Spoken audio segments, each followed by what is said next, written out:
ঝটপট ঘুগনি বানাবার জন্যে প্রথমে আলুগুলো ছোট করে কেটে বেশ লাল লাল করে ভেজে রাখতে হবে। এরপর মটরটা সেদ্ধ করে রেখে দিতে হবে। তারপর পেঁয়াজ কুচি ভালো করে ভেজে নিতে হবে।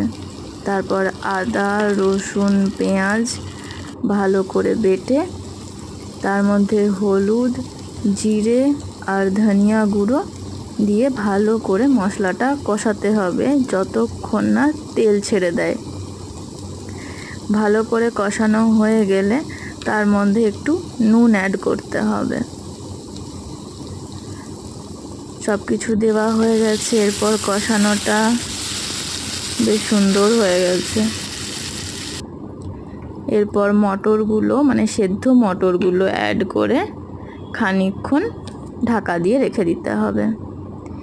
এরপর ঢাকা খুলে একটু গাঢ় গাঢ় মতন হবে, নুন মিষ্টি চেক করে হয়ে গেল ঝটপট ঘুগনি।